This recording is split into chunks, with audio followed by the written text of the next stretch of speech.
Dando continuidade à nossa aula, agora a gente vai criar, então, os nossos arquivos PHP que vão fazer a conexão com o banco de dados e inserir os dados. O que nós temos até aqui são apenas os formulários, não temos nenhum arquivo PHP. Vamos criar, nesse primeiro momento, o arquivo que vai fazer a conexão com o banco de dados. É através desse arquivo que nós vamos acessar as configurações do banco e vamos estabelecer uma conexão. Vem aqui no New File, vamos colocar aqui config.php. É um arquivo PHP, por isso tem que ter a extensão .php. Colocando as tags, que significa que vai ser um código PHP, ok? E o nosso código vai ficar aqui dentro. Bom, para que a gente consiga estabelecer a conexão com o banco de dados, são necessárias 4 informações básicas. O host, o usuário de banco, a senha e o database name, que é o nome do banco de dados. Então, basicamente, a gente precisa dessas 4 configurações. Todas essas configurações a gente tem a partir do banco de dados que a gente criou na aula anterior, tá? Então, vamos preencher essas informações. Para que eu possa criar uma variável no PHP, eu preciso colocar o cifrão na frente. Então, o nome do host é a nossa máquina local.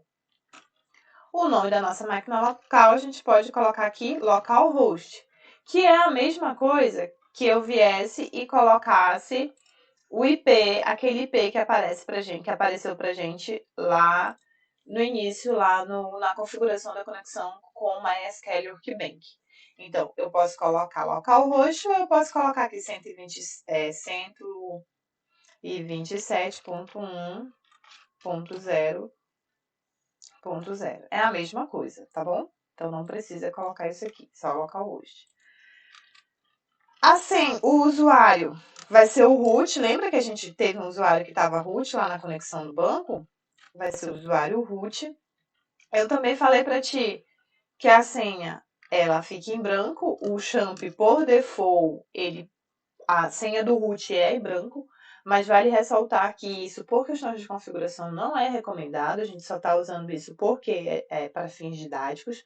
Mas o ideal é que nós criássemos um usuário para o banco e concedêssemos as permissões necessárias, tá? Porque o root ele faz tudo no banco.